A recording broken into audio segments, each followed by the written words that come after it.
Ce jour dédié pour l'élévation de l'âme de Atara Bat Rachel Zichron Livracha de mémoire bénie. La question de Nathan. Je voudrais savoir pourquoi Akadosh Baruch Hu, Dieu a-t-il créé les Shindal? Les Shindal, c'est pas bien de dire leur nom la nuit, ce sont les démons. Pourquoi c'est pas bien d'appeler la nuit? Parce que quand tu appelles, ça a un pouvoir. Comme quand on dit le nom de Dieu, on ne peut pas le dire en vain, parce que ça agit dans les mondes de pureté. Quand on appelle les forces impures, ça agit dans les mondes d'impureté. C'est interdit de dire même en français dia et puis bl. D'accord? C'est écrit dans les poskim. Ils disent dia et puis bolo, ils disent. Mais bon, c'est en espagnol. Mais en français, c'est la même chose. Il ne faut pas appeler les. Il faut faire attention parce que ça peut amener ces forces-là à Dieu ne plaise. Alors d'abord, la question pourquoi ils existent.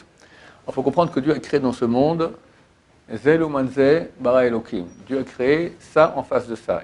Dieu a créé deux axes. L'axe de la pureté, de la sainteté, c'est-à-dire, on appelle ça Yarat Panav, la luminosité d'Hachem qui se dévoile. Ça Israël avec la Torah, la Kedusha, les mitzvot, c'est ce qu'on veut arriver. À la fin de la Mida, on dit Or Panecha Natatalano. Par la lumière de ta face, tu nous as donné. D'accord, c'est ce qu'on veut. Il y a des moyens tordus, mais qui ont aussi de l'effet, c'est la sorcellerie, c'est les démons, c'est tout comme les forces du mal. Elles existent. Maintenant, Dieu a voulu qu'il y ait les forces du mal, parce qu'il a créé le bien et le mal. Alors, de même que dans le bien, il y a le monde matériel, puis après le monde spirituel, puis tu as entre les deux, d'accord, le Ramchal, il écrit que les Shindaled, les démons, c'est entre les deux, c'est entre le monde matériel et le monde spirituel. Tu as toutes sortes d'anges, toutes sortes de forces, toutes sortes de ministres de la Torah, toutes sortes de Elohanavi, des choses comme ça, des notions comme ça, en pureté et en sainteté. Tu as aussi le même dans le côté négatif. Et plus il y a de la sainteté, moins ils ont du pouvoir. Et quand tu les appelles, tu leur donnes du pouvoir. Maintenant, est-ce qu'on peut faire appel à eux? Alors je donne ici le Shulchan Aruch, d'accord? Alors, figurez-vous qu'en Shulchan Aruch, il n'y a pas que les lois de Shabbat, et les lois de Kashrut, et les lois de Nida, etc. Il y a un chapitre super intéressant, Kuf Ayin Tet, 179. Ok, alors il y a ici, alors, ceux qui veulent les voir d'abord, la Gemara dit, dans le traité Brachot, page 6a, je me souviens bien, là-bas c'est écrit comment on fait. Alors je vous dis comment on fait, mais ne le faites pas, parce que c'est dangereux. On prend le placenta d'une chatte noire qui est aînée, qui est fille de chatte noire aînée. On brûle le placenta et on met les cendres sur les yeux. On raconte que Bibi Barabaï il a fait ça et il a failli mourir. Parce que voir un Shindalet, ça fait très très peur. D'accord? Il dit casser les Shiva, c'est pas agréable.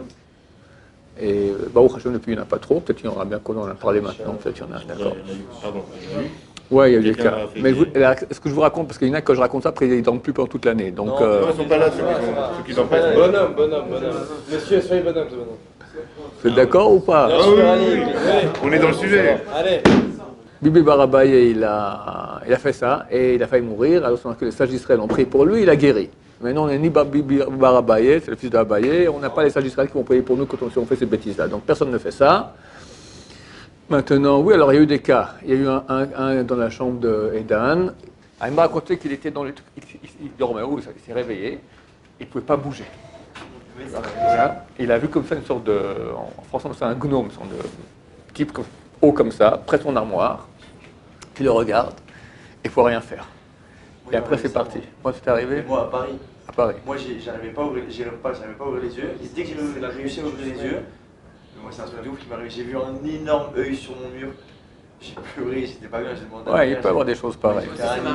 Ma femme, une fois, elle avait rêvé qu'il y avait un être affreux qui la tenait par les pieds comme ça, puis la tirait.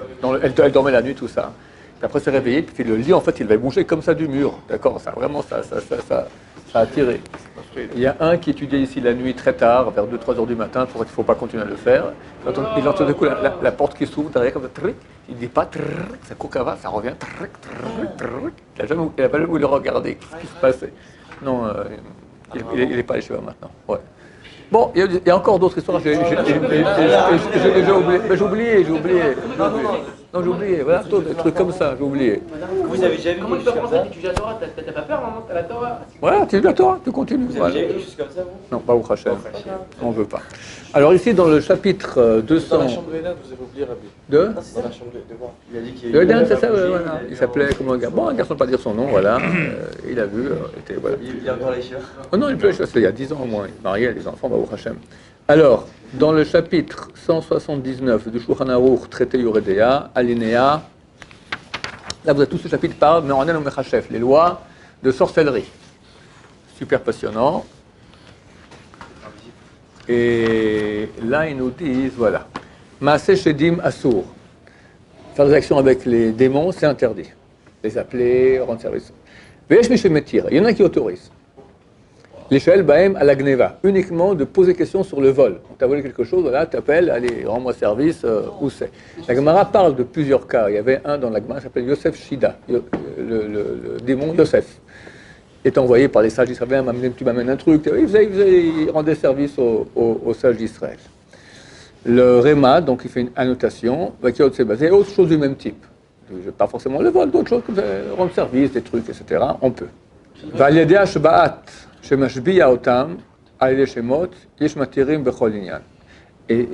donc, la notation du Réma, donc le Shulchan Aruch d'Ashkenazim, il dit que si on le fait par une conjuration avec des noms, c'est permis pour tout. Donc, tu connais par exemple, on connaît le nom du roi des démons qui est décédé, Ashmedai il s'appelait, il est mort il y a quelques siècles. Alors, par exemple, maintenant tu le conjures. Je conjure Ashmedai de conjure, c'est grave, hein, il est obligé de le faire. On dit que c'est permis. Néanmoins, la majorité de ceux qui s'affairent avec eux ne s'en sortent pas en paix. Il faudrait que celui qui a pitié de lui-même, qui s'éloigne de ça. Il ne faut pas jouer avec ça, c'est pas conseillé. C'est vraiment pas conseillé. Tu avais une question? Oui. Il y a fait une prière. Il y a 60 giborim qui viennent. Non, avant d'aller dormir, c'est bien de dire les versets de protection qui protègent surtout des interventions dans les rêves. Non, normalement quelqu'un qui vit normalement en tant que bon juif, il n'a aucun souci de se faire de ce genre de choses. Aucun. Vous avez dit que Ils n'ont pas le droit de venir nous embêter. C'est très très exceptionnel, tu comprends? C'est très grave. C'est pas un truc habituel. Il y a le monde de eux, le monde de nous, et chacun fait. Hein? Dieu a créé tout cela. Maintenant, aujourd'hui, c'est très rare. Ma femme me raconte qu'au Maroc, son arrière-grand-mère racontait, voilà, elle était sage-femme. Un jour, ils sont venus. On a un cas d'une démon qui doit accoucher, elle a des problèmes. Viens, on lui retrouve les yeux, elle descend des escaliers, elle est comme ça, elle a accouché. Voilà, ça vivait. Aujourd'hui, Baruch Hashem, c'est moins courant. Vous avez dit que c'était permis, mais pas conseillé. Pourquoi ça veut dire qu'ils peuvent se retourner contre eux? Bien sûr, la majorité de ceux qui se... C'est comme la mafia. Tout le monde a un service à la mafia. Ok, il te le rend, mais après, il faut payer. D'accord, voilà. Je paye une fois après ça? Ah ouais, allez savoir. C'est la mafia, c'est les mondes parallèles. C'est la mafia, comme tu as le monde du milieu, en hébreu, Olam Tarton, le monde inférieur, d'accord? C'est le monde encore inférieur de l'inférieur. C'est exactement comme ça. Tout ça, on retrouve, même jusqu'à aujourd'hui, peut-être un peu moins encore, mais chez les nostrim, chez les chrétiens, régulièrement des cas d'exorcisme, de machin, etc. Peut-être moins dans le judaïsme, mais moins dans d'autres religions. Bon, les chrétiens, ils sont complètement dans le monde de l'impureté. Donc c'est normal qu'ils ont à voir avec ça. Et un hindouiste aussi, j'ai envie de dire. Ouais, ce sont des religions idolâtres, d'accord? L'idolâtrie, c'est très grave, c'est vraiment le côté négatif, complet. Mais là, vous disiez que si le démon, quoi qu'il arrive, il intervient sur quelqu'un ou chez quelqu'un dans le cadre d'une possession, non, une possession, c'est pas ça. Possession, c'est quelqu'un, ça c'est autre chose. Quelqu'un qui est décédé, et il a comme punition de errer dans le monde, d'être poursuivi par on appelle ça kafakela. Il ne peut pas monter parce qu'il est trop attaché à la terre, il aimait trop les kiffs de ce monde, alors il ne peut pas monter. Et il reste là. Lui, il aime les filles, il aime la bouffe, il aime dormir, il aime kiffer, il aime aller à Marne Yehuda, alors il meurt, il reste à Marne Yehuda, d'accord? Tous les soirs, il bosse là-bas à Marne Yehuda. Mais on entend moins chez les juifs que chez les chrétiens, ça, les cas de possession. Parce que je te dis que eux, ces religions-là, ils sont dans le mal complet, donc c'est beaucoup plus courant. Maintenant, ce qui se passe, c'est pas facile de rentrer chez un juif, mais ça peut arriver. Si quelqu'un maintenant il se met en colère, ou il mange sans bracha, c'est le cas habituel d'habitude, alors une de ces âmes-là a le droit, elle est poursuivie par ses péchés, alors elle erre dans le monde, mais elle est poursuivie, c'est très dur, elle souffre énormément. Le temps que Dieu décide, Après, elle peut commencer. Après, alors elle peut rentrer dans un corps et elle commence à. Le type, il perd. C'est un dibouk, exactement, c'est ça. C'est pas, mais bien inconsciemment, c'est-à-dire qu'elle va Elle jouer rentre, sur par exemple, t'as le vu. caractère de la personne ou sur des choses comme ça. Non, mais t'as des réactions terribles. Si, Absolument, absolument. Il parle qu'une autre Parce voix. que j'ai pas fait la bracha. Ouais, ça peut arriver. Mais là, Ça peut arriver par ça, par une colère ou pas. C'est quand ton âme, quand elle part, par quelque chose d'autre qui rentre à la place, que tu étais hors de toi, quelqu'un d'autre, il était hors de lui, ou bien sans bracha, donc tu fais rentrer une force impure, la bracha elle enlève les forces impures de l'aliment, tu fais rentrer une force impure, et il rentre dedans, et ce type, il commence à avoir, aujourd'hui on appelle ça de la psychiatrie, d'accord. Alors il y a des cas, c'est vraiment en psychiatrie, il y a des cas, il y a mon rave avec qui j'étudie ce soir par exemple, d'accord, il m'a raconté, je vais raconter, il y a une jeune fille qui est partie à un enterrement. Elle est rentrée normale dans le cimetière, elle est ressortie folle. On met la type psychiatrique, mais ça c'est clair, il y a un esprit mauvais qui est rentré en elle, ça arrive, et il débloque le type. Alors il débloque même avec la voix du type. Et le type, il parle avec la voix, et en plus, il voit des choses, il raconte tout, personne n'ose s'approcher, parce qu'il te voit, toi Yoshua, qu'est-ce que tu as fait il y a une semaine, il raconte toutes les ordres que tu as fait, tout le monde a honte. Donc il faut des grands tzadikim qui viennent, et les conjurent. Ils conjurent de quitter le corps sans faire de dégâts.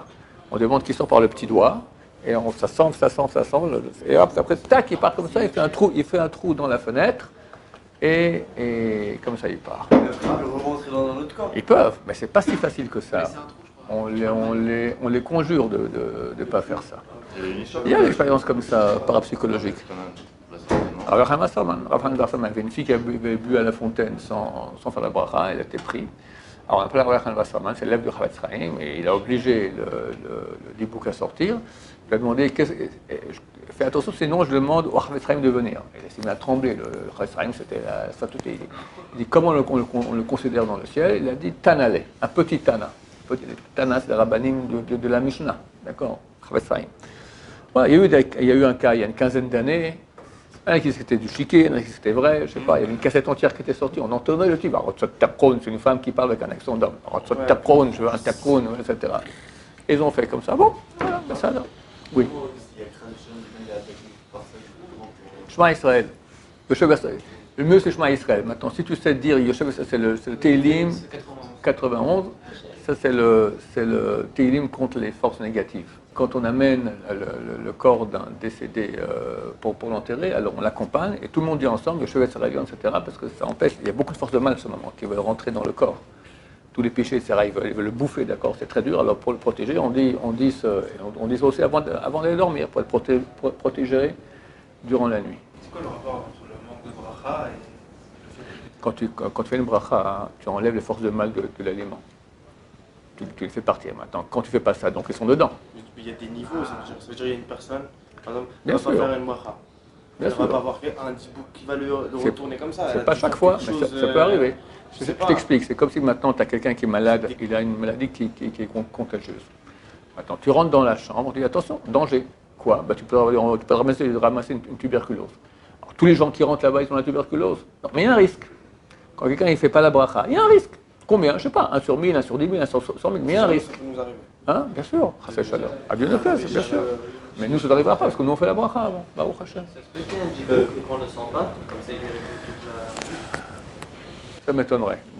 Il commence à se développer, il fait des trucs, il fait... Alors, ceux qui veulent lire, il y a un livre entier qui est écrit là-dessus. Elle ne parle de la nuit, parce qu'on ne dort plus la nuit, on a peur de son ombre, d'accord?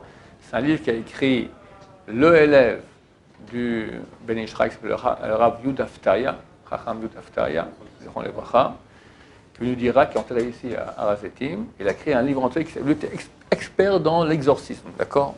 Il raconte, il a un journal, il raconte comment il est venu, même je crois que l'âme de Jésus est venue chez quelqu'un, il a réussi à la réparer.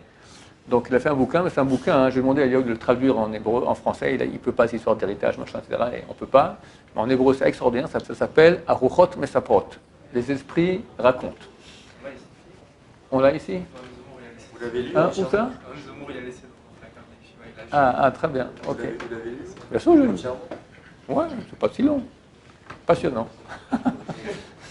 Des histoires comme ça, ouais. Il dit, c'est tikkun. Alors, comment il fait les tikkunim? Il faisait des hashbaot. Il disait des noms de Dieu et conjurait en chuchotant dans l'oreille, en conjurant l'âme de sortir. Ça marche tout le temps. pas tout le temps, il faut des gens très grands. La taille était énorme. Il a eu un élève d'un de ses élèves, je ne vais pas dire son nom, il était assez controversé, il faisait ça à Ramat Gan. Et lui, comment il faisait? Il prenait un stéthoscope, tous les médecins. Alors, pas que lui, il mettait ça dans l'oreille du patient, et il fait les hachements, au lieu de parler dans l'oreille, il fait comme ça, tac, et il parle, il chuchote comme ça, du nom de... Et enfin, quelqu'un m'a raconté que c'était phénoménal. Il sautait, il m'a dit qu'il sautait, la chaise sautait avec lui, d'accord? Bon, je sais pas, je n'étais pas présent pour voir ça. Mais le mec, il se retourne en deux comme ça, il se retourne et tout, il est par terre, il se retourne comme ça. Ça, tu parles de films que tu as vu sur le sujet? Béhémet, là.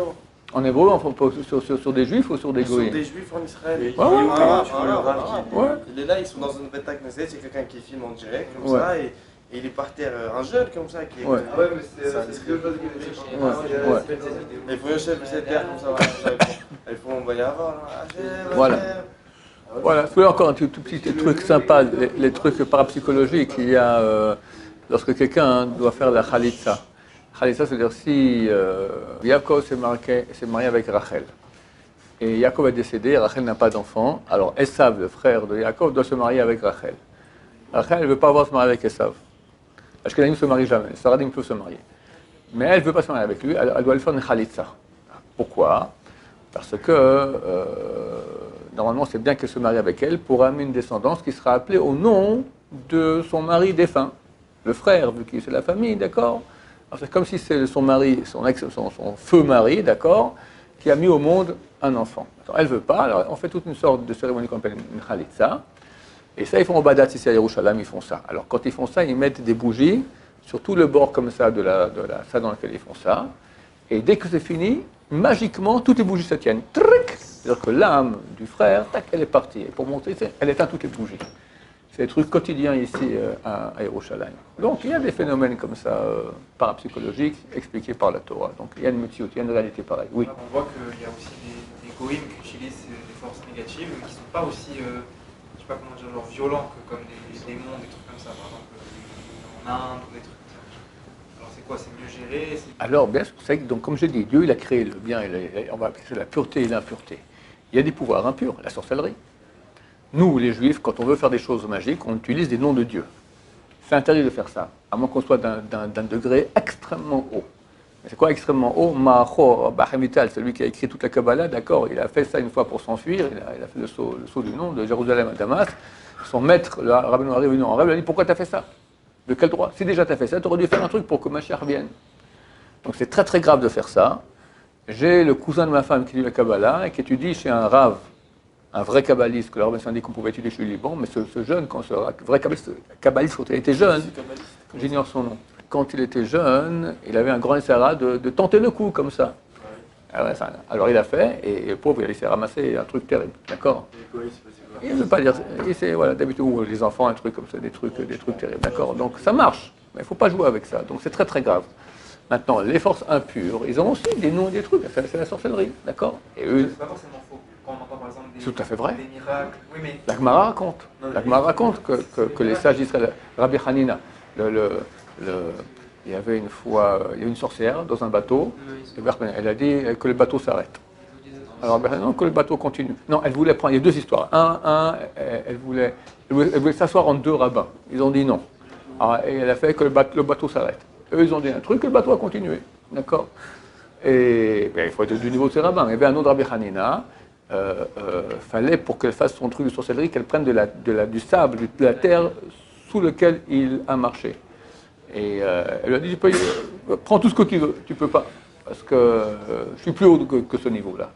C'est marqué que la sorcellerie s'appelle en hébreu kishouf. Alors Chazal on dit, c'est makrish pas mal chez le mal. C'est makrish, ça dénie la famille céleste. Ça veut dire c'est un pouvoir d'aller même contre Dieu. Dieu veut un truc, tu vas contre. D'accord, c'est un pouvoir énorme la sorcellerie. Mais les grands sages d'Israël, comme Rabbi Hanina, il est au-dessus de ça. Il n'y a que Dieu. J'ai expliqué que Dieu il a créé deux axes, le mal et le bien. Et ça permet de même que dans le bien tu peux agir aussi, c'est normal. la sorcellerie des goïms, elle permet de faire des choses qui paraissent bien. Des fois, par exemple, vous voyez des miracles, ça sauve des gens. Il se peut. C'est fait par les forces impures. On peut faire du bien aussi avec les forces impures, mais ce sont les forces impures. On a vu ça dans un paracha. À la fin de parachat Chayei Sarah, c'est marqué que Abraham Avinu s'est marié avec Ketura, et Ketura, c'est Hagar, et à ses enfants, il leur a donné des cadeaux, ils ont envoyés en Orient. Alors, c'est quoi ces cadeaux? Les sages d'Israël ont dit Shem Touma Masar Lahem. Il leur a donné le nom de l'impureté. C'est quoi les noms? Comme je dis, c'est des noms, pas des noms saints, des noms de forces impures, mais qui agissent, des forces.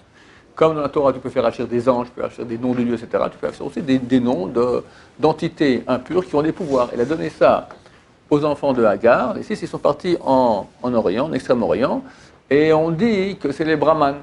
Brahman, ça veut dire du mot Ibrahim, Abraham, d'accord? C'est la descendance, c'est la caste de la connaissance en Inde, qui ont une religion, secrète d'ailleurs, qui se transmettent, et ils ont des pouvoirs. Il y a tu vois, des fakirs, des gens, c'est clair qu'il y a des pouvoirs qui existent, c'est pas que du chiquet. C'est fait avec ces forces-là, négatives. Non, on ne touche pas à ça. Oui. Pourquoi Rabbi Shimon Bar Yochai, on lui a envoyé un démon dans un ange? Pourquoi faire? Pour aller dans... Vous savez, il y a un décret sur les Juifs, que l'eau, elle était vivante. Bon, des fois, comme je t'ai dit, la Gemara, elle parle de Yosef Shida et d'autres démons. Des fois, les grands sages d'Israël utilisaient aussi des démons. Utiliser les anges, c'est très risqué. Un ange, c'est une partie de Dieu. Ça, là. On peut un ange. Il y a des hashbaot, il y a des conjurations d'anges. Mais celui qui fait ça, il se fait ratatiner. Voilà, mais du point technique, c'est possible. Il faut pas toucher à ça. Surtout pas. Et après, il y a un grand Yessera. Moi, je n'ai pas su Yessera, mais il y en a qui ont, c'est terrible. On a envie, Voilà, tu as envie de voir si ça marche, voilà, tout ça. En aucun cas. Si tu conjures. Tu conjures au nom de Dieu. Tu comptes, bien sûr. Bien sûr. On voit que la parole est là. Pardon? Oui, il y a des livres. Et bien sûr qu'il y a des livres. Moi, quand j'étais jeune, j'étais un peu fou. J'ai Baal Tshuva, on aime bien tout ce qui est Kabbalah, un peu comme Eli, tout ce machin. Et mon arrière-grand-père, il avait la plus grande bibliothèque de livres de Kabbalah au monde. C'était un grand féru. Et un jour, mon oncle, il m'amène chez le grand-père, il me dit, monte dans le Boydem, le grenier comme ça, j'ai besoin que tu m'amènes un petit Sefer Torah comme ça. Pour moi, j'étais après l'armée, tac, je grimpe, tac, je rentre là-bas, tac, Du coup, je vois une enveloppe, vous savez, les papiers photos. Vous connaissez ça? Non, pas les pellicules, tu as du papier. Tu veux faire une photo sur papier. Alors à l'époque, on avait des appareils comme ça, tac, c'est sensible à la lumière, d'accord? Alors c'est un plastique noir, comme ça, opaque, d'accord? Avec comme ça un truc opaque. C'est marqué Kabbalah Maasit. Kabbalah Maasit, c'est tous les trucs de Kabbalah pour. Alors je vois donc c'est quoi ce truc-là? Lui a vu ça, il a sauté comme ça. C'était un éleveur de Ponovitch, c'était pas un rigolo kabbaliste, d'accord? Ponovitch, il a sauté, c'est pas pour toi. Hop, et il a caché, et depuis, Baruch Hashem, je n'ai plus jamais revu ses écrits. Mais ça existe, il y a des trucs comme ça qui sont cachés, mais vaut ne pas les connaître. Et pourquoi, du coup, d'ailleurs, la Kabbalah, c'est pour tous ces Sfaradim ils n'ont rien à faire. C'est pas vrai. C'est pas vrai. C'est pas vrai. C'est pas vrai. Le grand rabbin du monde ashkénaze, la tête, le nec plus ultra, c'est le Gaon de Vilna. Gaon de Vilna, il était énorme en Kabbalah. Dès l'âge de 40 ans, il n'a pas touché le pshat, que la Kabbalah. On dit que le Baal Shem Tov, il était plus grand, il était en grand Kabbalah, et le Gaon de Vilna, il était grand en pshat. On dit, je pense que c'est faux. Mais on dit qu'un jour ils se sont rencontrés, ils ont vu exactement le contraire. Le Gaon de Vilna était bien plus grand en Kabbalah que le Bech était bien plus grand que le Gaon de Vilna en Gemara. Donc simplement, dans le monde ashkénaze, on cache ça. Parce qu'on a peur des petits rigolos qui vont commencer à s'amuser, machin. C'est des choses, Kabbalah, c'est le secret de la Torah. Pourquoi tu dévoiles? C'est anti-Internet. Internet, on dévoile tous les secrets. Un secret dévoilé, c'est plus un secret. Donc c'est pas de la Kabbalah, c'est tout du mensonge. La vraie Kabbalah, c'est des notions de connaissance d'Hachem, on ne joue pas avec ça, et c'est pas pour les petits-enfants. Il y a plein de personnes, des fois, ils se prennent pour des grands... Plein. Les vrais kabbalistes, ils se cachent. Il y en a quelques qui sont dévoilés, Rav Kaduri, Rav Darzi, ok, c'était des grands. Mais tu as beaucoup de charlatans, parce que ça paye bien. Ouais, c'est vrai. Mais les grands kabbalistes... Si moi je me faisais kabbaliste un beau jour, mais je serais multimillionnaire, voilà. Baruch Hashem, que je passe le Serra. Nous dire un sujet de Kabbalah comme ça, pour un peu impressionner les gamins. Ouais. Je vais te dire que Non, bah ouais, écoutez bien.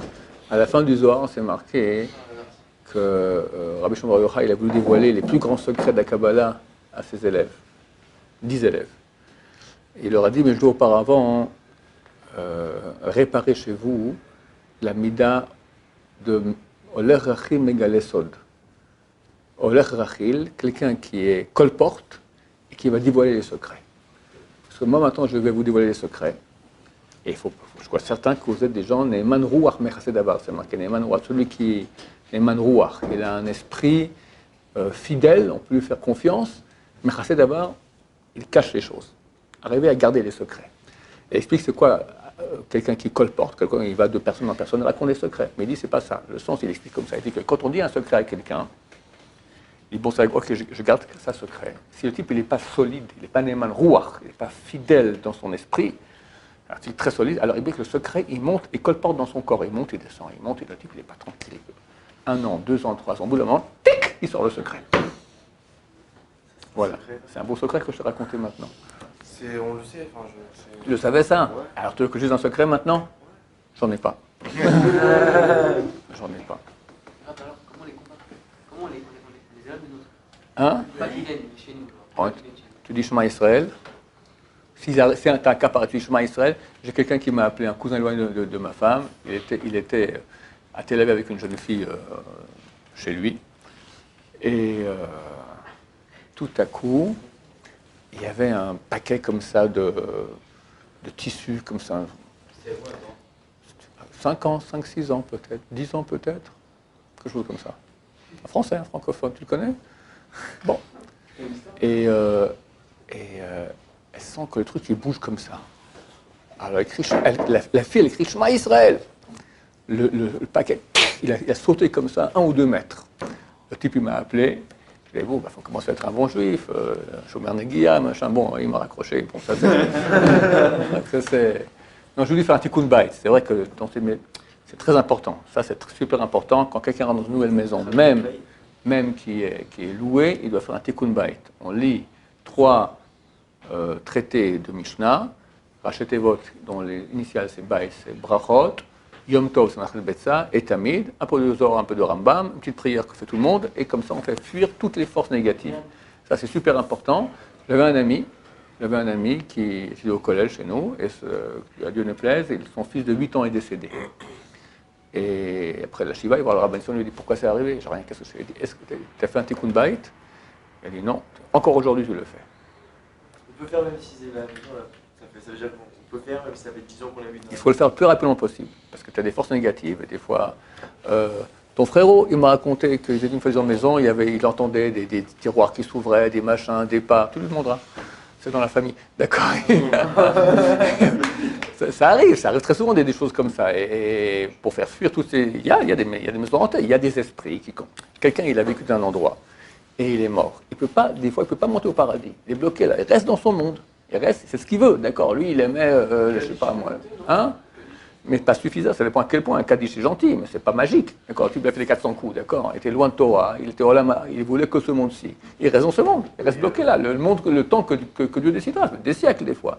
Alors, il reste dans sa maison, il va, il descend, il ouvre le tiroir, machin, etc. J'étais une fois à Strasbourg. Plusieurs fois. Une fois, j'étais un week-end, 3 personnes différentes que je ne connais pas sont venues me voir, me disent, on entend dans la cave de notre immeuble des cris, des hurlements. Tout ce monde c'était des caves où là-bas les nazis torturaient les juifs. Wow. 3 personnes sont différemment dit qu'est-ce qu'on fait? Donc ça se peut que je ne sais pas qu'est-ce qui se passe. Peut-être on prend les nazis maintenant puis on les torture maintenant, Bezrat Hashem, quelques centaines d'années, d'accord, je ne sais pas ce qui se passe. Mais ces forces négatives, elles partent en faisant un tikkun bayit. Oui. Il faut amener 10 personnes religieuses qui vont dire cela. Si on n'arrive pas à 10, au moins 3. Mais c'est mieux 10 que 3. Ça a plus d'effet. C'est toujours bien de donner à manger aux pauvres, mais il faut des gens. C'est bien aussi, mais je te dis maintenant pour le tikkun bayit. Oui. Je peux le faire dans la chambre. Tu peux le faire, tout à fait. T'as un problème dans la chambre? T'as un problème dans la chambre? Non, ça va, Yeshiva, elle est kadosh. Dans ce chapitre-là, 179, Mishnah Shchon Akrav, celui qui a été mordu par un scorpion. Montal el chosh alav, on a le droit de dire des incantations. Afil le Shabbat, même à Shabbat. Or, normalement, on n'a pas le droit de dire des choses pareilles Shabbat, parce que c'est refoua. Mais là, on parle, le type, il croit qu'il va mourir, il risque de mourir. Bien que ça ne sert à rien, vu qu'il est en danger, et tiro, on a autorisé que des choses étaient taxées à toi, alors pour pas qu'il vienne fou. Bien que ça ne sert à rien. Donc ici, je crois qu'on dit que les incantations, ce truc magique comme ça ne sert à rien. Le Gaon de Vilna dit tout de suite, c'est une citation du Rambam. Et il dit que le Rambam, alors je vous lis un peu, c'est une chose à connaître, et tous ceux qui sont venus après lui n'étaient pas d'accord avec lui, car on a beaucoup d'incantations qui ont été citées dans le Talmud, et lui a été entraîné par la philosophie. C'est pour ça qu'il a écrit que la sorcellerie, les noms de Dieu, les incantations, les démons, les talismans, tout ça c'est du mensonge. Mais déjà, on lui a tapé sur le crâne, comme ça il part sur le Rambam. Terrible, le Gaon de Vilna. Car on a beaucoup d'actions, de citations de ce type-là dans la Gemara. Et là, ici, dans la Gemara, beaucoup de cas pareils, ou des incantations, des démons, des trucs magiques, etc., etc. Et il conclut, c'est la philosophie qui l'a tenté, avec ses mauvaises leçons, d'expliquer la Gemara tout de façon métaphorique et de les déraciner de leur sens simple. Et Chas de Shalom, je ne crois pas en eux, ni à toute leur multitude, donc des philosophes. Et tout ce qui est écrit est vrai, dans le pshat vrai, et il y a dedans une intériorité, pas celle de l'intériorité des philosophes qui n'est qu'extériorité, mais celle des connaisseurs Baalei Haemet, de ceux qui connaissent le Haemet, c'est donc la Kabbalah. Donc il y a un sens profond là-dedans. Marloket on le Rambam, et Gaon de Vilna, qui peut aller trancher? Personne ne peut trancher, c'est deux géants. Viendra Mashiach, nous dira qui avait raison. Oui. Pardon? Non. Vas-y, tu veux le lire là? Ouais, aucun problème, tu peux le lire tranquillement. Le Shulchan Aruch, c'est un résumé d'un livre qui s'appelle Bet Yosef, et a été fait pour que les enfants le lisent Shabbat en une journée. Donc tu peux y aller tant que tu veux. Baruch Adonai, l'olam, amen, amen.